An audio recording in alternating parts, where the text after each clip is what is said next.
ببخشید جناب کبیری، یک سوال دیگر دارم در اومد گپ شما. در مسئله سپاراتیسم و بدخشانی و هیچ وقت جدا شدنی نیستیم و جدا هم شدنی هم نیستیم، در فکرش هم نیستیم. ما تاجیکیم و در یک جزء تاجیکستان هستیم، لکن یک پرابلم ما را کمتر وادار کرده احساس امروز چطوری که میبینید خطای یک اکسپانسی اقتصادی دارد و تمام دنیا قرض میدهد و در عوض قرضش پول نمیگیرد، تریتوری میگیرد. آیا شما در آن فکر نیستید که امروز با چپ و راست قرضهایی که به تاجیکستان داده ایستاده است و اگر یادتون باشد در دوران شوروی خطای تریتوریال پرتنزی با حکومت سوویتی داشت، ایمنه درباره بدخشان که بدخشان این سرزمین خطای است در دوره حکمرانی تن، یعنی یک شایگری دوره امان چی بوده است. و امروز که همین پولایی که با چپ و راست به تاجیکستان داده است، آیا شما فکر نمیکنید که همین بدخشان یک وقت از تاجیکستان جدا میشه؟ خطای میگیرد، اگر با زوری میگیرد در عوض قرضش. منظورم است. نه انشاءالله که دیگر من فکر نمیکنم که ملت تاجیک آماده باشد که دیگر یک وجب خاک تاجیکستان رو به کسی بدهد. البته شاید که در ذهن و در فکری کدام کشور دیگر، حالا چین یا هر کشور دیگر این باشد، برای همین آنها تلاش کرده ایستادن که هر چقدر که امکان دارد حکومت رحمانوف را پشتیبانی کنند که رحمانوف هر چقدر که بیشتر در سر قدرت باشد اونها چند امتیاز میگیرند، چند شانس پیدا میکنند. یکی تاجیکستان بیشتر قرض دار میشود، مجبور است که از چین یا از کشورهای دیگر قرض بیشتر بگیرد، در قرض بغوطد و بعد از راهی آنکه قرضدار از تاجیکستان در عوضش زمین بگیرند یا کندنی های فایده‌ناک. ما باید کار کنیم که این مدت طولانی بد نشود. اگر 5-10 سال دیگر واقعا هم رحمان در سر قدرت باشد، هم حجم قرضای بیرونی تاجیکستان زیاد می شود، بخصوص در برابر چین، در نزد چین، و بعد دیگر هر کسی هم که سر قدرت آمد باید این قرض رو برگرداند. و اگر در سازشنامه بین دولتی این گونه رحمان رو ثبت کرده باشد که اگر قرض رو برگردانده نتوانست در عوضش زمین بدهد، برای حکومت بعدی واقعا خیلی خیلی کارش دشوار می شود که دیگر چگونه این زمین رو حمایت کند و چگونه قرض رو برگرداند. بنابر همین مسئله تغییر حاکمیت و هر چه زودتر از این وضعیتی متهم بودن تاجیکستان نزد کشورهای خارج خلاص شدن یک مسئله استراتژی هست که زمان وقت بر ضد ما کار کرده ایستاده است.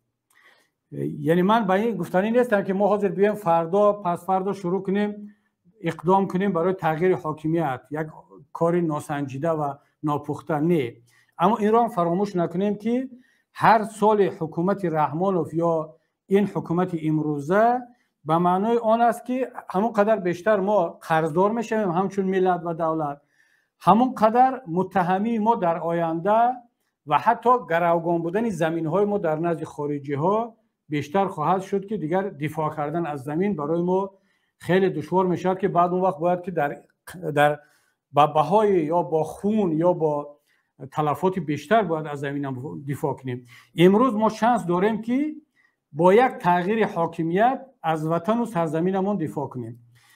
من ببینید مسئله این نیست که فقط زمین بدخشان را میدهند، اگرچه من سال وقتی که 2009 وقتی که راتیفیکاسیون میشد یا کدام سال بود یادم نیست حاضر، همین سازشنامه با خطای وقتی که من مخالفت کردم، یکی از وکیلان از حزب خلق دموکراتی، حالا نام نگیرم برای آنکه باز چی نشود، ناراحت نشود، گفت که برای چی خودت مخالفت میکنی در این مسئله؟ آخه ما این زمین از بدخشان دادیم که از اونجا به اینم اینا دیر یا زود در فکر جدا کردن اون زمین از تاجیکستان هستند و حالا دیگر ما در عوضش قرض میگیریم و اون به تاجیکستان زیاد ربط ندارد. یعنی ببینید که در فکر بعضی از مقامات امروزه تاجیکستان الکی بدخشان بیرون از تاجیکستان هست و آماده هستند که در زمین رو از شتای بدخشان بدهند یا یک زمین یک کشور بیگانه رو میداده باشند. خیلی خوب شد برادر عزیز که شما امروز در اینجا با صدای بلند گفتید که ما بدخشانی ها در فکری جدا کردن زمین از تاجیکستان نیستیم و این از زبان بدخشانی صدا داد. خیلی خوب شد. و شما هم بدانید که یگان نفر این کار رو اجازت نخواهد داد. ولی ما باید دیگر حکومت آینده باید هر یک وجب خاک بدخشان را خاک تاجیکستان بداند، همون طوری که هر بدخشانی خاک اصفهان و خاک کلاب و دوشنبه را خاک خودش بداند. انشالله من باور دارم که با این روحیه ما میتوانیم که زودتر به یک نتیجه برسیم و دیگر به کسی اجازت ندهیم که یک وجب خاک تاجیکستان را هم تصرف کند. سلامت باشید برادر عزیز. سوال من این است که آیا شما همین درد و صدای همه ملت رو با واسطه خودتون که در اروپا هستید با تشکیلات‌های بین‌الخلقی و شورای آبیسی و دیگر تشکیلات‌های بین‌الخلقی حقوقی دنیا رساندید یا نه؟ سلامت باشه برادر عزیز. ببینید برادر، حالا یک سوال خطی دیگر هم اینجا وارد شده بود، در اول صحبت با من دادن با موضوع بدخشان ربط داشت. من راستی یادم رفته بود است وقتی که در موضوع بدخشان صحبت کردید به یادم رسید. حالا این سوالم بخوانم خوب است، چون اگرچه از طرف مقابل داده شده است ولی یک ربط به موضوع بدخشان دارد. این نفر پرسیده است که شما برای چی یک پارچگی تاجیکستان رو نمیخواهید؟ یعنی من یک پارچگی تاجیکستان رو نمیخواستم. چند بار شد طرفدار خودمختاری VMKB میکنید، یعنی ولایت مختاری کوهستانی بدخشان. با دولت داری کردنید، باز دولت داری کردنید، شما چی با نمیمونید پیشوای ملت یک مسئله رو حل کند؟ همین پرابلم حل شود به منفعت مخالفان هم میشود. التماس سوال ما را رسانید، این حقارت نکرده سوال داده ایستم. ببینید مادامی که این نفر سوال داده است پس معلوم شود که منظورش این است که ما درباره بدخشان گپ زده ایستادیم، فعالیت کرده ایستادیم و این برادر فکر میکند که ما یک پارچگی تاجیکستان رو نمیخواهیم و برای چی؟ برای اینکه ما طرفدار خودمختاری بدخشان هستیم. و شما هم سوال دادید که ما در این شب و روزهای دشوار مردم بدخشان چی کارهایی کرده ایستادیم که آیا صدای این مردم رو به سازمان‌های بین‌المللی میرسونیم یا نه. اگر ما کار نمیکردیم، فعالیت نمیکردیم، صدای مردم رو به گوش جهان و داخل و خارج نمیرساندیم، ما رو به این متهم نمیکردن که ما یک پارچگی تاجیکستان رو نمیخواهیم و ما طرفداری جدا شدن مثلا ولایت بدخشان از تاجیکستان هستیم. وقتی که من در صحبت قبلی هم گفتم که من نه تنها طرفدار خودمختاری ولایت بدخشان هستم که این معیار کنستیتوسیونی هست. اتفاقا این معیار کنستیتوسیونی تاجیکستان از زمان شوروی میراث مانده است.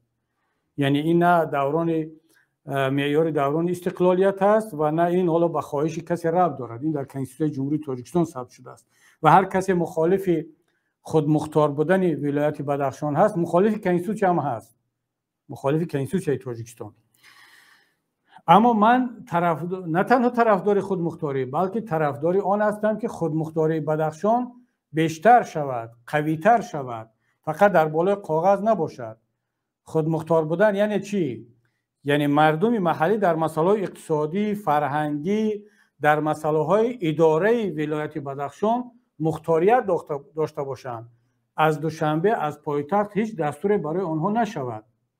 مسئله خودمختار بودن این است که رئیس ولایت را هم از دوشنبه تعیین کنند، رئیس امنیت را هم، پروکورور را هم، رئیس سود، نچلنیک میلیشیا را هم تا معارف و همه منصبدارها را، رئیس ناحیه ها را از دوشنبه پرزیدنت تعیین کند. بعد نام این ولایت را مانیم ولایت خودمختار. ولایت بدخشان از سوق چی فرق دارد؟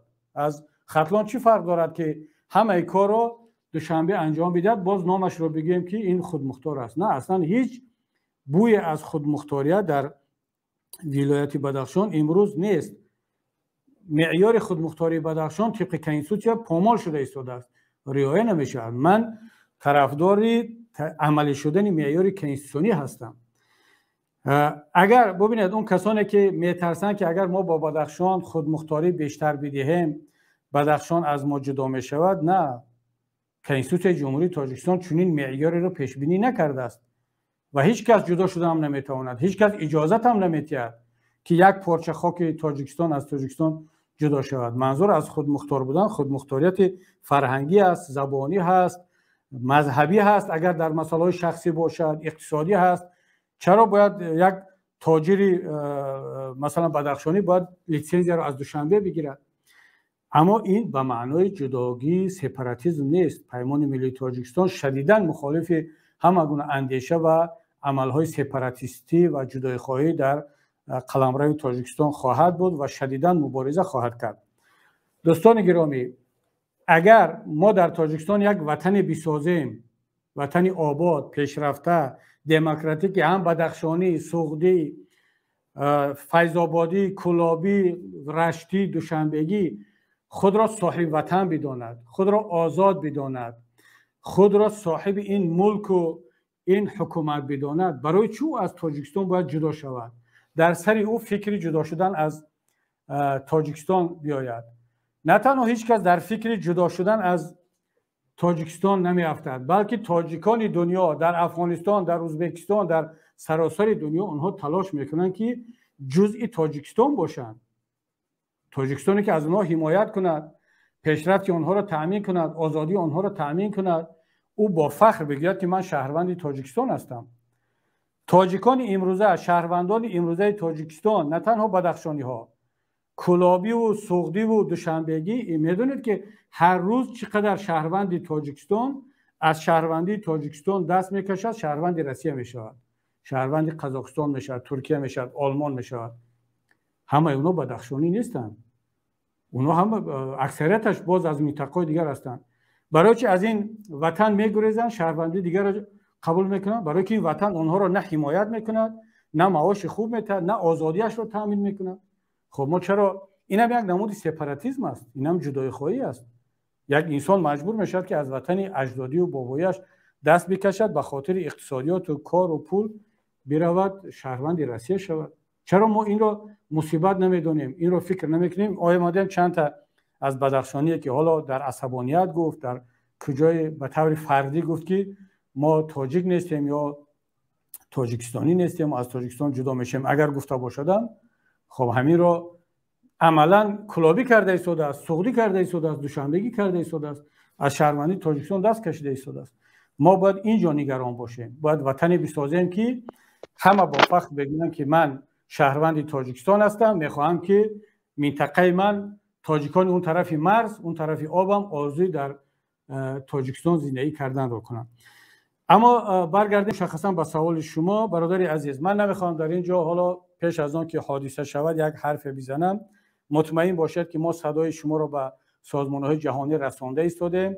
ماه انور، شاید ماه فوریه ان شاءالله باز چند تا چاره‌بینی سطح جهانی در نظر هست که در آنجا قضیه بدخشان مطرح خواهد شد و من شخصا خودم شرکت خواهم کرد. حالا برای آنکه باز خلل وارد نشود و باز این دخالت‌های دیپلماتی از طرف حکومتداران نشود، در اینجا نام نمیبرم، ولی انشاءالله که اون نشست و اون چاره‌بینی برگزار شد خودتون شاهد خواهید شد که مردم و ما هم از اون جمله بدخشان را فراموش نکردیم، نخواهیم کرد و بدخشان، قضیه بدخشان از مسائل پریوریتی اولویتناک